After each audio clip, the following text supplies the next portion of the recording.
이제 새해가 시작된 지 2주가 지나고 있습니다. 아마 지난 연말에 우리 성도님들 가운데 몇몇 분들은 내가 2024년도가 되면 내가 금연에 도전해 보리라, 또 금주에 도전해 보리라, 아니면 내가 좀 체중을 줄이는 이 다이어트에 한번 성공해 보리라, 수영에 도전해 보리라, 여러 가지 이런 이렇게 도전하고 싶고 뭔가 새로운 변화를 주고 싶은 그런 마음들을 가지셨을 겁니다.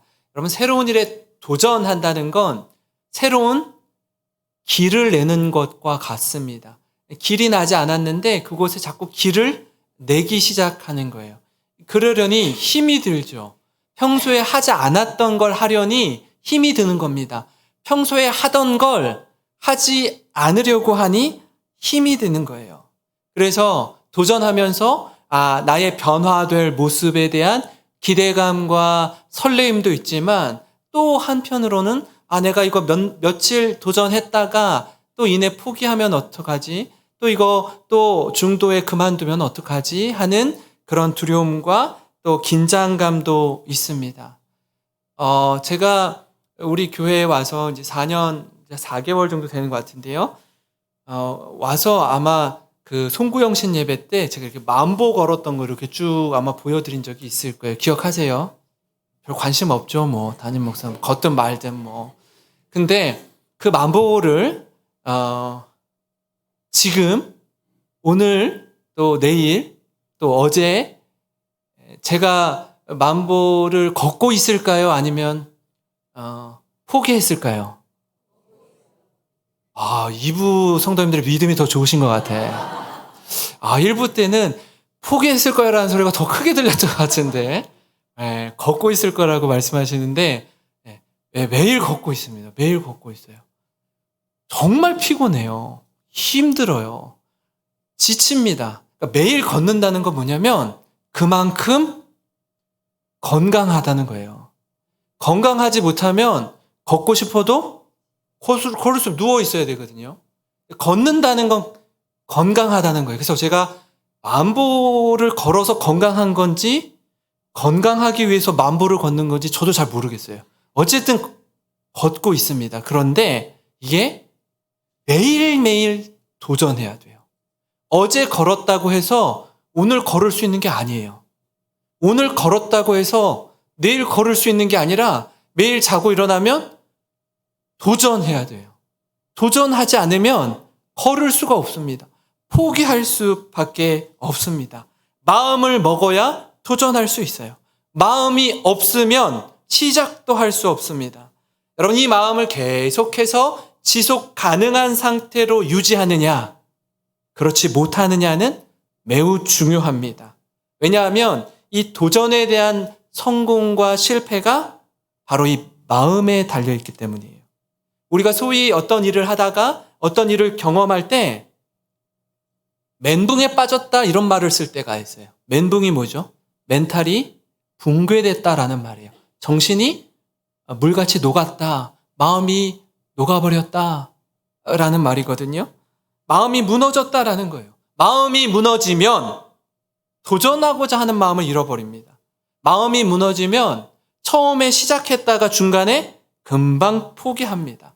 처음엔 그렇지 않았는데, 처음 마음은 대단한 결심과 결단을 가졌는데 시간이 지나면서 힘들어요. 지쳐요. 다른 할 일도 많아요. 우선순위에서 밀리기 시작합니다. 그래서 이내 포기해버리는 거예요. 꿈을 이루는 사람들의 특징은 뭐냐면 처음 마음, 이 초심을 끝까지 지켜내는 겁니다. 그럼 그 사람들이 어떤 고난이나 역경이 없어서 그저 시온의 대로처럼 평탄해서 그 도전을 성취하는 게 아니라 고난과 역경을 극복하며 지켜내는 겁니다. 고난과 역경에도 불구하고 처음 마음 그대로 끝까지 해내는 거예요. 사랑하는 성도 여러분, 이 2024년도 새해를 맞이한 우리 성도님들의 삶에 새로운 도전과 함께 성취를 이루시기를 바랍니다.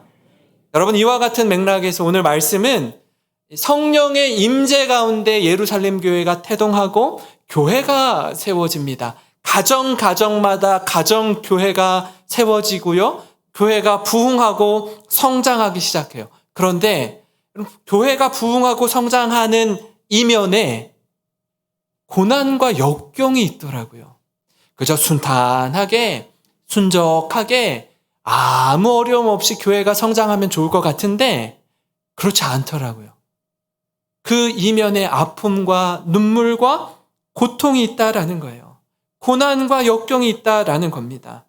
그런데 이 초대 교회가 고난과 역경에 위축되거나 무너지지 않고 놀랍게도 교회가 외적인 공격, 내부적인 문제가 있을 때에 견고해지는 거예요.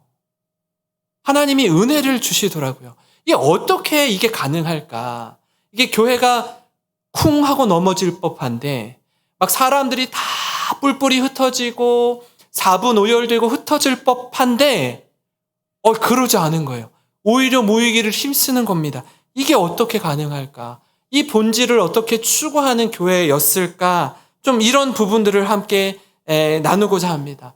어떤 문제가 있었는지, 그리고 이 문제를 어떻게 극복할 수 있었는지 오늘 말씀을 중심으로 여러분과 함께 살펴보려고 하는데요. 오늘 말씀을 통해 깨닫는 첫 번째는 뭐냐면요. 여러분, 적은 가까이에 있다라는 거예요. 적은 멀리 있지 않습니다. 가까이에 있습니다. 성령의 임재로 세워진 교회는요.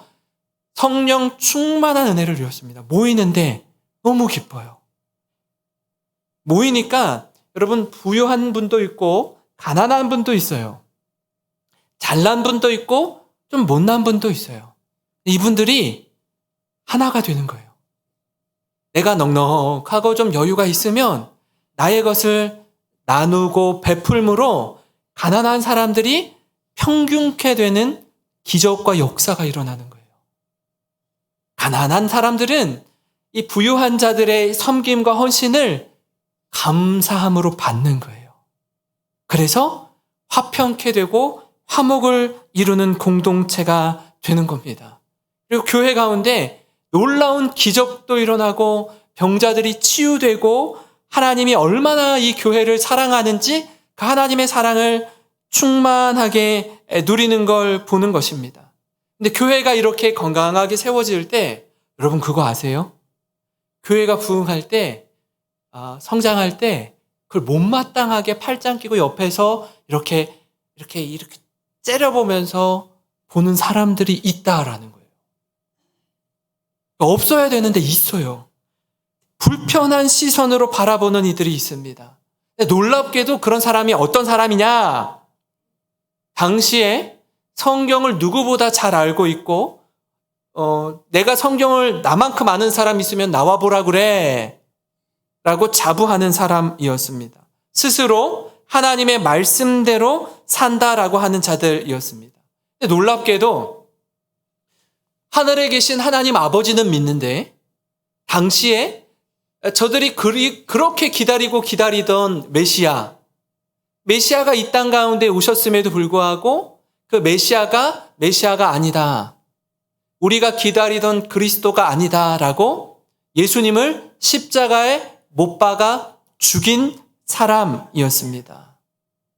메시아가 아닌데 자기가 메시아라고 하니까 예수님에게 누명을 씌우고 죄를 덮어버리는데 그 죄가 뭐였냐면 신성 모독죄, 성전 모독죄였습니다. 이 성전을 헐라 내가 사흘 만에 다시 지으리라. 이 성전 모독죄. 내가 너희가 말하는 곧 그리스도다. 신성 모독죄로 예수님을 십자가에 못 박아 죽입니다. 십자가에 죽으시고 부활하신 예수를 따르는 무리가 교회로 모이는 거예요.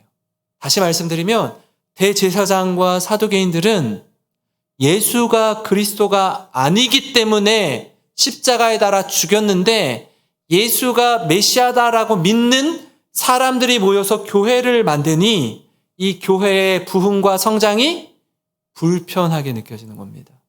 가만두지 않으려고 하는 거예요. 그래서 가장 먼저 하는 일이 뭐죠? 그 교회의 핵심 리더인 사도들, 목회자들을 감옥에 가두어 버려요. 누가요? 하나님을 믿고 하나님의 말씀을 누구보다 잘 알고 잘 가르친다라고 생각했던 대제사장과 사두개인들이 사도들을 옥에 가둡니다. 5장 17절 18절에 이렇습니다. 대제사장과 그와 함께 있는 사람, 즉 사두개인의 당파가 다 마음의 시기가 가득하여 일어나서 사도들을 잡아다가 옥에 가두었더니, 이 꼴을 못 보는 거예요. 마음이 불편한 겁니다. 왜냐하면 자신들이 죽인 예수를 구주라고 믿고 그를 예배하고 그를 찬송하는 그걸 못마땅하게 생각했기 때문이에요. 보세요. 성경에 대해서 누구보다 잘 안다라고 생각한 저들이 실상 성경을 잘 모르고 있었다라는 거예요.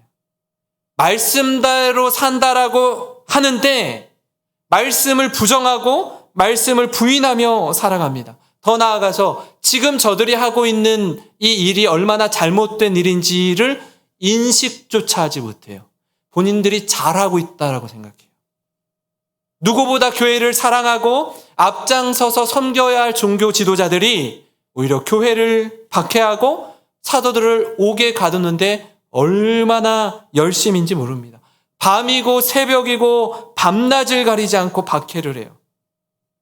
그럼 반면에 옥에 갇혔던 사도들이 어떻게 복음을 전하는지 한번 살펴보려고 하는데요. 21절에 그들이 듣고 새벽에 성전에 들어가서 가르치더니 대제사장과 그와 함께 있는 사람들이 와서 공회와 이스라엘 족속의 원로들을 다 모으고 사람을 옥에 보내어 사도들을 잡아오라 하니, 이게 무슨 상황이냐면 옥에 가두었기 때문에 대제사장과 사두개인들이 끄집어내 일로 불러 얘기하는 건데, 그때 무슨 일이 일어나냐면 이미 사도들, 옥에 갇혔던 사도들이 천사를 통해서 감옥에서 나와서 새벽에 성전에서 또 하나님 말씀을 가르치고 있는 거예요. 근데 저들은 그걸 전혀 모르고 있습니다. 대제사장과 사두개인들과는 정반대로 사도들은 기회만 주어지면 어떻게 해요? 하나님의 말씀을 가르치고 전하는 일에 앞장서는 겁니다. 두려움에 사로잡히기보다 하나님을 신뢰하면서 담대하게 복음을 전하는 거예요. 전혀 상반되는 두 부류의 모습을 우리가 볼 수 있습니다. 겉으로 볼 때는 사람들에게 존경받고 인정받는 자리에 있습니다. 그러나 실상은 그렇지 못한 거예요. 어떻게 보면요, 야, 저 사람이 제사장이나 종교 지도자가 되지 않았더라면 훨씬 더 나을 뻔했습니다. 교회의 디딤돌이 아니라 교회의 걸림돌이 되는 겁니다. 복음을 전하고 영혼을 살리라는 직분을 받은 건데 어떻게 해요? 도리어 복음 전도의 장애물이 되고 사도들을 박해하는 데 열심입니다. 여러분, 적은요 가까이 있지 않습니다. 아니, 멀리 있지 않습니다. 아주 가까이 있어요. 교회를 어렵게 하고 힘들게 하는 사람은요, 처음 신앙생활하는 초신자가 아니에요. 저들은요, 교회를 어떻게 어렵게 해야 되는지 조차 몰라요. 아무것도 모릅니다. 누가 어렵게 하고 힘들게 하죠? 누구보다 교회를 오래 다니고 나름 열심을 내어서 교회를 섬긴다고 하는 사람들이 교회를 어렵게 합니다. 그 중심에 누가 있어요? 부끄럽지만 목사와 장로가 있습니다. 우리 교회는 그렇지 않지만 주변에 목사님들을 만나서 이런저런 교회 이야기들을 듣다 보면은 깨어진 교회, 아픔이 있는 교회, 계속 다투는 교회 소식을 들으면 그 중심에 누가 있어요? 목사와 장로가 있어요. 너무나 마음이 무너져요. 성도들은 죄가 없어요. 성도들은 죄가 없어요. 교회의 지도자들이 싸우는 거예요. 다투는 거예요. 여러분, 우리는요, 이 예루살렘 교회의 모습을 통해서 반면 교사를 삼아야 합니다. 사랑하는 성도 여러분, 교회는요, 교회의 머리 되시는 예수 그리스도를 중심으로 하나 되는 교회가 되기를 소망합니다. 하나님의 말씀 앞에 기쁨으로 순종하는 우리가 되기를 소망합니다. 그래서 여러분, 자랑을 하시려면요, 신앙생활 오래 한 게 자랑이 아니라 예수님을 바르게 믿고 순종하는 것이 자랑인 교회가 되기를 소망합니다. 그래서 우리가 다시금 2024년도를 시작하면서 다시 복음 앞에 서고 다시 하나님의 말씀을 가까이 하는 우리 사랑하는 모든 성도님 되시기를 주님의 이름으로 축원합니다. 그런가 하면요, 말씀을 통해 깨닫는 두 번째는 뭐냐면 핍박 중에도 담대하게 거침없이 복음을 전한다라는 사실이에요. 복음의 역사가요, 여러분, 핍박 중에 더욱 확산됩니다. 외적인 핍박과 박해가 거세지면 일반적으로 막 되게 위축되고 주눅들고 낙심하고 포기할 법한데 초대교회는 그렇지 않았다라고 해요. 이게 더 뜨겁게 불일듯이 교회의 건강성과 교회의 본질을 더 뜨겁게 추구하면서 하나 되기 시작하는 거예요. 여러분, 외부에서 교회를 박해하고 핍박하는 이유가 뭐죠? 교회를 흩어버리기 위해서, 교회를 무너뜨리기 위해서 그렇게 하는 거거든요. 근데 놀랍게도 그렇게 하면 할수록 교회가 더 부흥하는 거예요. 완전히 이해하지 못할 아이러니한 일이 하나님의 역사 가운데 일어나는 겁니다. 그리고 왜 박해가 일어날 때 교회가 더 본질을 붙잡고 하나님의 말씀을 붙잡게 되느냐 하면 성도들이 이렇게 생각하는 거예요. 야, 내가 이렇게까지 고난당하면서 하나님을 믿어야 되나? 이렇게까지 조롱당하면서 하나님을 붙잡아야 될 만한 가치가 있나? 그 고민과 고뇌가 모든 성도들의 마음 가운데 있는 거예요. 그때 둘 중에 하나를 결정하셔야 돼요. 난 이렇게는 예수 못 믿겠어. 예수 믿으면 복 받고 부자가 되고 하는 일마다 잘 되고 형통하고 자녀가 잘 되고 이래야 되는 거 아니야? 라고 생각한 분들은 고난이 닥칠 때, 외부에 박해가 있을 때 뒤도 돌아보지 않고 떠나요. 그런데 이만한 가치가 있는가? 하나님 내게 이만큼 소중한 분인가가 확신 가운데 서 계시는 분이 있으면 어떤 고난과 핍박이 와도 믿음이 더 견고해지고 믿음이 더 빛나게 되는 거예요. 그래서 그런 성도들이 점점점 더 많아지다 보니 어떤 외부의 핍박과 박해에도 교회가 견고히 서는 것입니다. 하나님이 함께 하시기에, 하나님이 위로하시기에, 힘주시기에 교회가 더욱 건강하게 세워지는 줄 믿습니다. 5장 19절 20절에 이렇습니다. 주의 사자가 밤에 옥문을 열고 끌어내어 이르되 가서 성전에 서서 이 생명의 말씀을 다 백성에게 말하라 하매. 주의 사자가 영어 성경으로 엔젤이라고 되어 있어요. 그러니까 주의 천사가 옥문에 갇힌 사도들을 끌어내어서 바로 이렇게 얘기해요. 다시 가서 성전에 서서 생명의 말씀을 전하래요. 저는 이게 말씀을 준비하고 묵상하다가 좀 그렇더라고요. 왜냐하면 말씀 전하고 복음 전하다가 지금 감옥에 잡혀 들어간 거거든요. 근데 지금 끄집어 내주잖아요. 하나님이 천사를 통해서. 그러면 감옥에서 좀 힘들었지? 고생했지? 집에 가서 좀 쉬어. 좀 회복하고 나중에 또 가서 말씀을 전해라. 라고 하면 좋을 것 같은데, 지금 감옥에서 나오자마자 지금 사람들이 다 자신들을 주목하고 있는데 또 어떤 핍박이 처해질지 모르는데 가서 어떻게 해요? 가서 성전에 서서 생명의 말씀을 전하라는 거예요.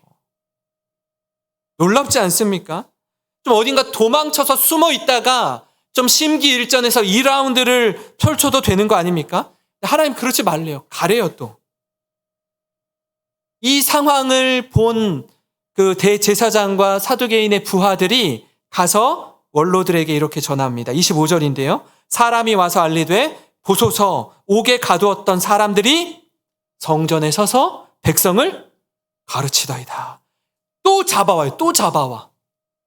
이놈은 또 잡아와요. 또 잡아와서 막 어떻게 해코지를 하고 싶은데 사람들이요.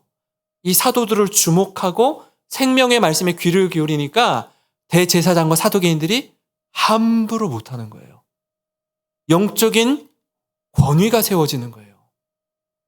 저들을 막을 수 없습니다. 진리를 막을 수 없는 거예요. 하나님은 사도들을 통해 핍박 중에도 담대하게 거침없이 복음을 전하도록 합니다. 그것이 사도들의 사명이요 존재 이유이기 때문입니다.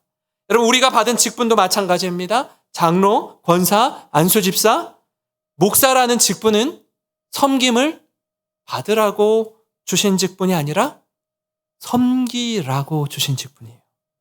기쁨으로 섬기며 고난 중에도 낙심하지 않고 우리가 있어야 할 그 자리에서 사명을 감당하라고 봉사하라고 헌신하라고 주신 직분이라는 겁니다. 여러분 이 사실을 꼭 염두에 두시기 바랍니다. 이걸 놓치면요. 받은 직분이 변질되게 되어 있어요. 교회가 어려워지는 이유는 직분은 받았는데 직분으로 위세를 떨고 과시하고 누리려고 하기 때문에 교회가 어려워지는 거예요. 헌신하라고 주신 자리입니다. 위기의 때에 이렇게 핍박의 때에 교회가 휘청휘청 거릴 때 교회가 어려움 가운데 있을 때 어떻게 해요? 직분자들이 마음을 하나로 모으고 기도의 자리에 힘쓰고 말씀 안에서 새롭게 되고 연약한 자를 일으켜 세우고 이렇게 하라고 주신 직분임을 기억하시기 바랍니다. 더 나아가서 교회가 핍박과 박해 가운데 놓일 때 가장 먼저 내가 저들을 대신해 내 목숨을 내어놓겠습니다. 내가 먼저 희생하겠습니다. 이 각오를 하셔야 합니다. 초대교회 박해 시에 12명의 사도들은 모두 다 순교했습니다. 복음 전도를 통해서 수많은 영혼을 구원했지만 복음을 전하다가 순교했습니다. 이 마음을 놓치면, 이 마음을 잃어버리면 직분은 아무것도 아닙니다. 껍데기뿐인 직분인 거예요. 차라리 받지 않는 게 더 낫습니다. 사랑하는 성도 여러분, 세상에서 그리스도인으로 살아갈 때 크고 작은 고난이 있습니다. 때로는 예수 믿는 것 때문에 당하는 고난이 있어요. 예수 믿으면서 세상에서 사는 게 쉽지 않습니다. 그 고난 가운데 나의 믿음을 점검하고 돌아보기를 원합니다. 정말 이런 고난을 감수하면서까지 믿음을 지켜야 하는가? 이런 핍박을 당하면서까지 내가 믿는 예수 그리스도를 붙들어야 하는가? 여기에 대해서 여러분 각 사람이 답을 얻으셔야 돼요. 답을. 분명한 답을 가지셔야 어떤 고난에도 능히 이길 만한 믿음을 지킬 수 있습니다. 그래야 담대하고 거침없이 믿음의 삶을 살 수 있습니다. 제가 몇 차례 아마 이 말씀을 인용했던 것 같습니다. 사도행전 28장 31절 말씀 우리 다시 한번 읽겠습니다. 시작. 하나님의 나라를 전파하며 주 예수 그리스도에 관한 모든 것을 담대하게 거침없이 가르치더라. 아멘. 아멘. 사도 바울이 이제 곧 이 참수를 당해서 죽음을 앞둔 가택연금 당한 상태에서 자신에게 찾아오는 모든 이들에게 담대하게 거침없이 예수 그리스도의 복음을 전했습니다. 여러분 이런 것처럼 우리도 어떤 상황에 있든지 어떤 환경에 있든지 담대하게 거침없이 믿음의 삶을 살아가기를 주님의 이름으로 축원합니다. 마지막으로 여러분 말씀을 통해 깨닫는 것은 사람보다 하나님께 순종하는 것입니다. 우리는요, 사람들과 더불어 함께 살아갑니다. 그래서 어느 곳에 여러분이 가 계시든지 그 공동체, 그 소그룹, 그 가정이 화평하셔야 돼요. 화목하셔야 됩니다. 다시 말해서 여러분이 화평케 하는 자, 이 피스메이커로서의 사명을 감당해야 합니다. 그런데 이 어떤 경우에는요, 이렇게 화목하게 지내고 싶고 화평 가운데 함께 하기 원하는데 그러지 못할 때가 있습니다. 생각과 생각이 충돌할 때가 있고요. 때로는 옳고 그름을 분별해야 할 때가 있습니다. 그럴 때 참 난감해져요. 마음이 어렵습니다. 왜냐하면 너무나 중요한 때에 우리의 믿음, 우리의 신앙을 고백해야 하기 때문입니다. 어떤 때 그랬습니까? 대제사장과 사두개인들 그리고 사도들과 성도들이 신앙적으로 충돌이 있는 상황이 벌어지는 거예요. 다른 건 진리가 아니고 비본질적인 것에 있어서는 뭐 이래도 좋고 저래도 좋고 이래도 괜찮고 저래도 괜찮고 하는 영역들이 많이 있습니다. 그럴 때는 뭐 그냥 양보하고 또 이렇게 배려할 수 있어요. 진리와 진리가 비진리가 부딪힐 때에는 목소리를 내야 되는 거예요. 근데 그게 불편하거든요. 힘들거든요. 갈등이 생기는 거예요. 여러분, 이것 때문에 사도들이 감옥에 갇히거든요. 감옥에 갇혀서 천사를 통해 나오게 되었는데 또 뭐 하죠? 성전에서 또 복음을 전해요. 그러니까 무슨 상황이 벌어져요? 또 갈등하게 돼요. 또 부딪히게 된다고요. 그래서 대제사장과 사두개인들이 저들과 갈등을 피하기 위해서 어떻게 한 거예요? 감옥에 넣은 거예요. 격리시키고 따로 뚝 띄워놓은 거라고요. 부딪히지 않기 위해서. 근데 어떻게 해요? 나와서 또 부딪히는 거예요.